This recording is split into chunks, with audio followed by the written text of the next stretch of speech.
Bismillahirrahmanirrahim. Assalamualaikum warahmatullahi wabarakatuh. Waalaikumsalam warahmatullahi wabarakatuh. Para pemirsa dan sahabat beriman dimanapun berada, kita jumpa lagi di Ustadz Danu Official Channel bersama saya Tung dan Bang Jainuddin dan juga ada Mas Eko. Pada kesempatan yang baik ini kita akan ngaji lagi bersama guru kita semua, Pak Ustadz Danu. Assalamualaikum Pak Ustadz. Waalaikumsalam warahmatullahi wabarakatuh. Amin ya rabbal alamin.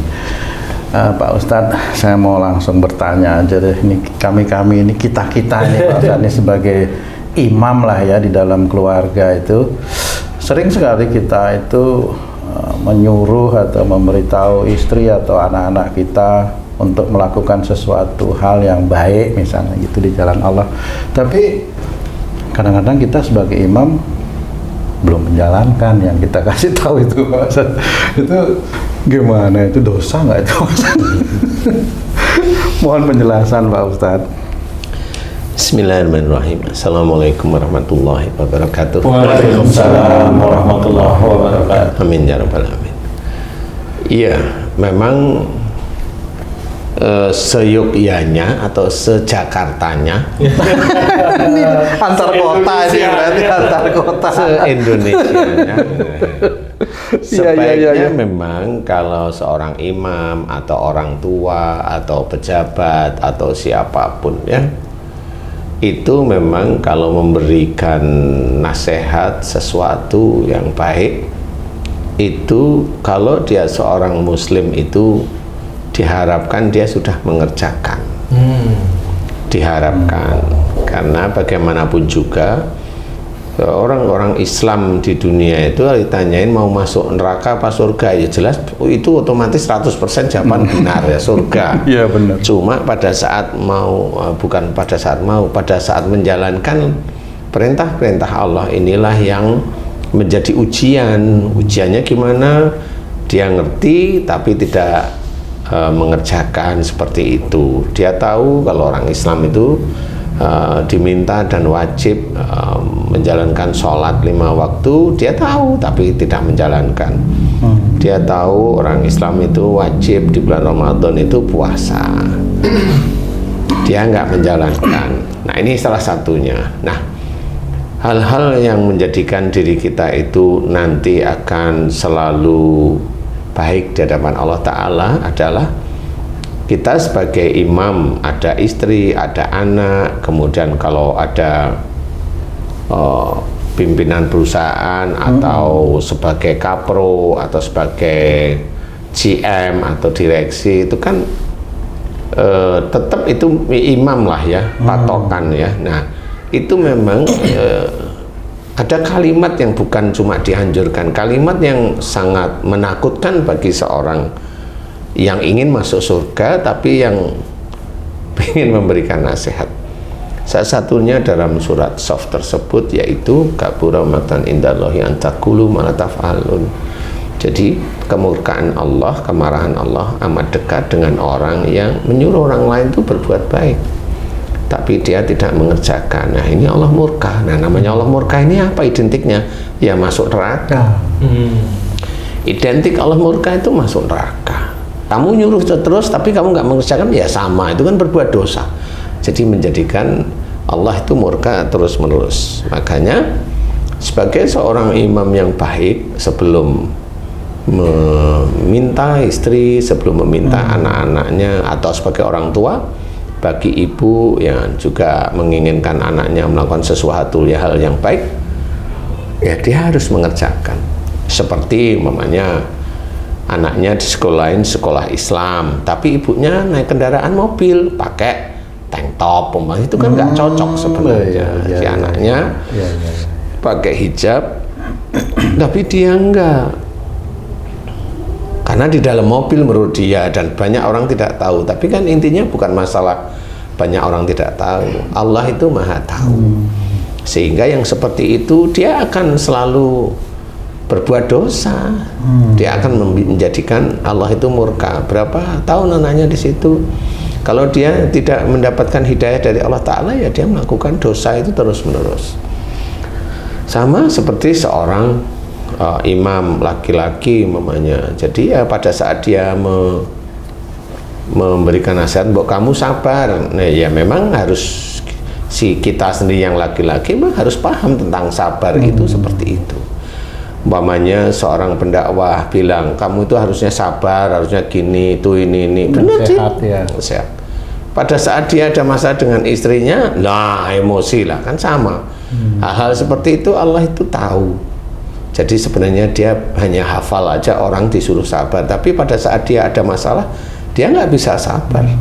Karena apa? Karena dia hanya hafal aja, tahu aja, tapi dia nggak ngerti. Nah, amalan-amalan itu memang harus dikerjakan, dan ada ujian-ujian yang memang akan menyertai bagaimana kita akan mengerjakan amalan tersebut. Iya. Sehingga nanti pada saat ada ujian menerpa kita di keluarga, ujian biasa aja sih, kita siap. Apa yang kita omongkan bahwa kamu itu harusnya sabar, kamu harusnya tenang, kamu harusnya sholat, selain sabar sholat. Bagaimana? Kan ingat, wasta'inu bisabri wassalah, jelas sekali. Jadi mintalah pertolongan kepada Allah dengan sabar dan sholat.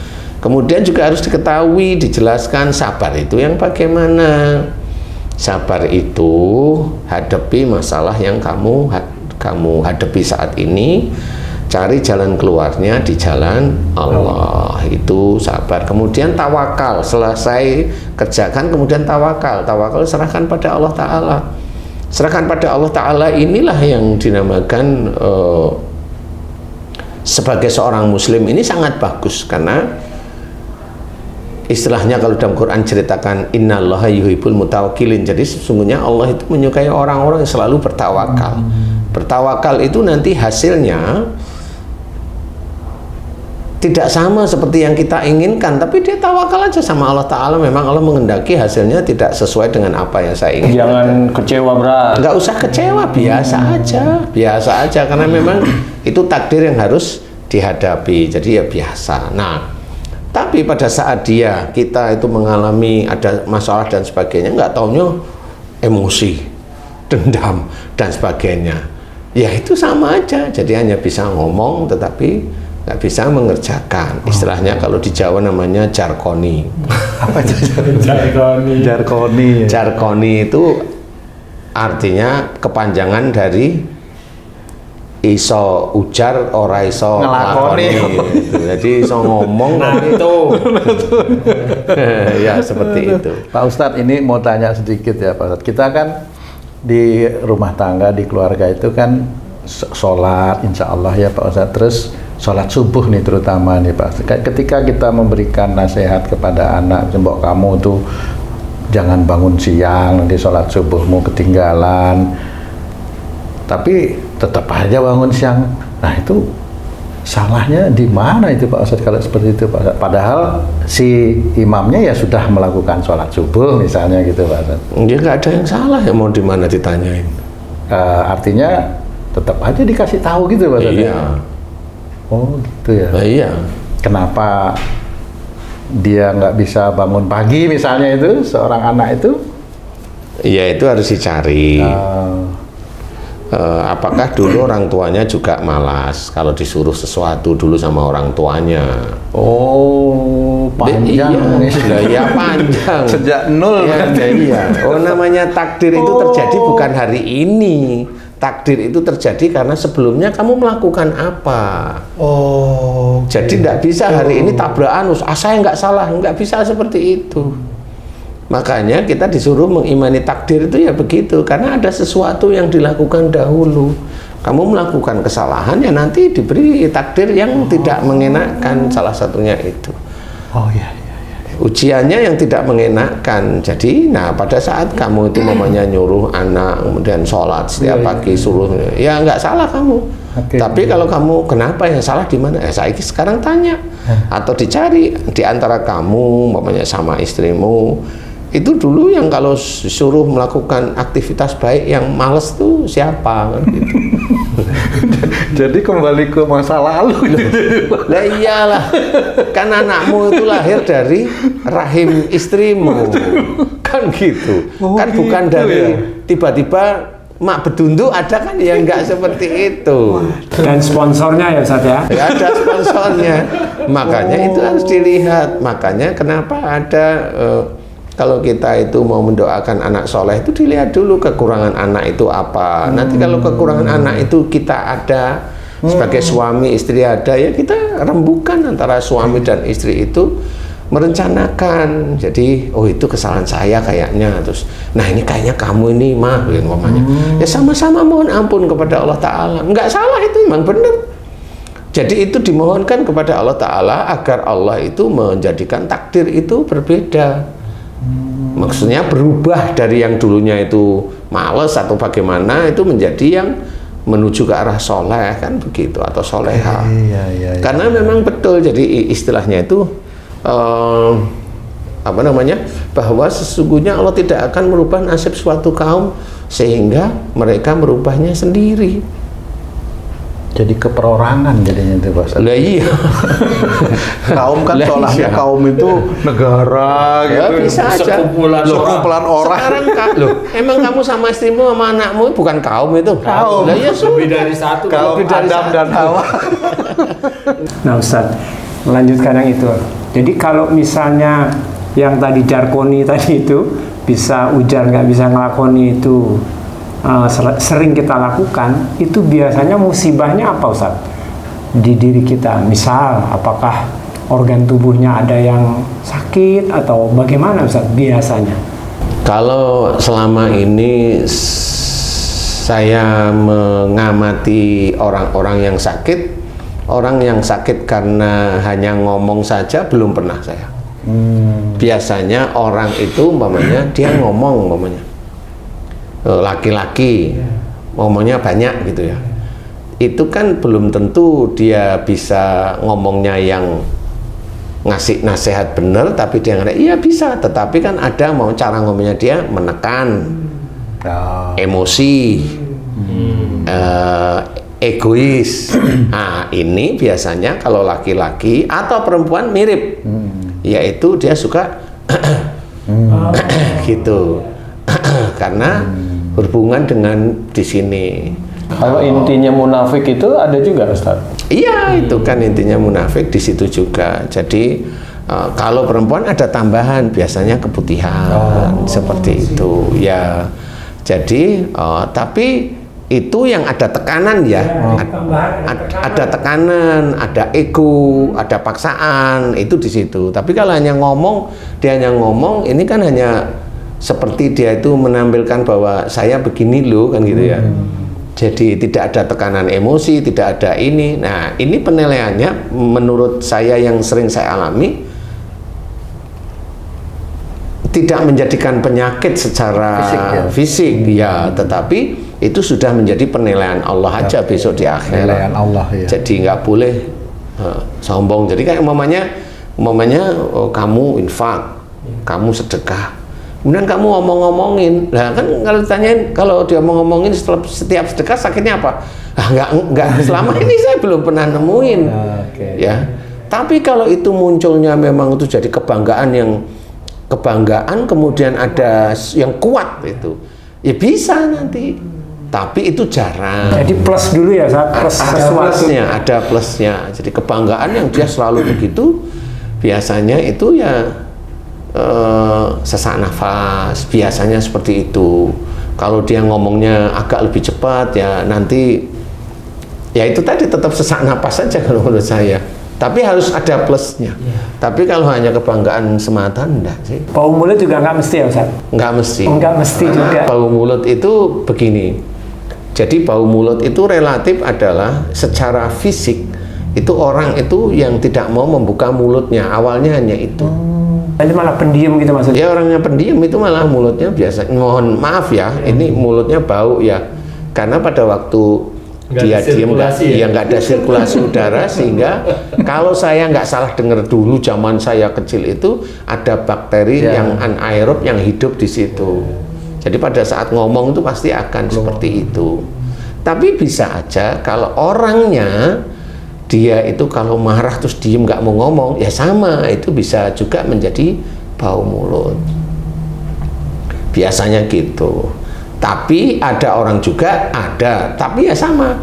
Orang kalau ngomongnya ada penekanan, ya itu tadi penekanan, ada ego, ada paksaan. Itu tetap ada bau mulut sebenarnya. Ustadz, orang yang pendiam dengan orang yang tidak mau bicara selain yang bermanfaat, ada bedanya nggak Ustadz? Insya Allah ada. Jadi kalau orang pendiam itu memang karakternya dia pendiam.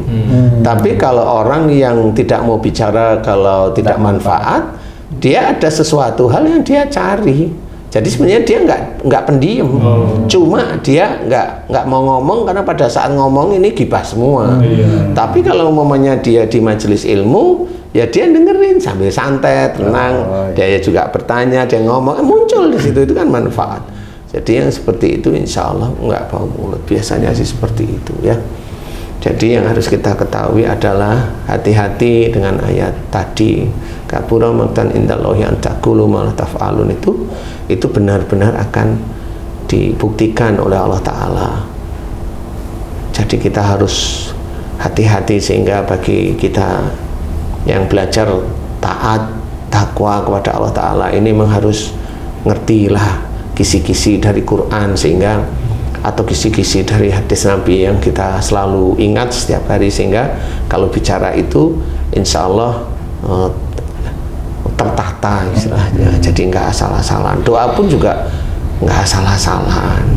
Ya kecuali doa para nabi, monggo aja, silahkan kalau saya mau monggo aja. Doa asal-asalan kan sebenarnya bagus, kayak tadi Haji J, umpamanya ya Allah jadikan aku orang yang sabar, atau jadikan aku suami yang sabar. Nggak salah. Tapi kan belum tentu ujian, kan belum diuji gitu. Tapi kalau keinginan ingin jadi orang sabar, ujiannya pasti jelas seperti itu. Jadi doa walaupun baik tapi harus hati-hati. Kan umpamanya pengen kesabaran itu kan umpamanya nanti dulu deh, coba diganti, mudahkan segala urusan duniaku dan akhiratku ya Allah, amin. Kan beda itu. Itu jadi setiap kali ada persoalan, biarlah Allah yang menyelesaikan. Jadi semua hal ujian-ujian kita tidak perlu kita bilang bahwa oh itu kalau nggak sayang, oh jangan juga sih. Kemudian wah kamu kemarin dapat ujian berat, kamu kemarin dapat masalah berat, kok bisa selesai, itu kamu ngapain? Siapa aja, semua itu Allah aja saya serahin, karena saya nggak bisa nyesain itu, jadi selesai aja sendiri. Dan selesai itu bukan sendiri, selesai itu Allah yang menyelesaikan. Jawab dengan tegas bahwasanya memang kita hanya berlindung kepada Allah Ta'ala. Harus seperti itu, berani, sehingga kita menandakan bahwa Allah ini memang Allah. Jadi bukan saya pura-pura jadi Allah atau saya Tuhan, itu nggak boleh seperti itu. Ini belajar iman yang kuat itu ya dari situ ya. Mudah-mudahan ini manfaat. Wallahu a'lam. Alhamdulillahirrahmanirrahim. Terima kasih banyak Pak Ustadz penjelasannya. Sahabat beriman dimanapun berada, sampai di sini perjumpaan kita kali ini. Semoga ini bermanfaat. Terima kasih atas perhatiannya. Wassalamualaikum warahmatullahi wabarakatuh. Waalaikumsalam warahmatullahi wabarakatuh.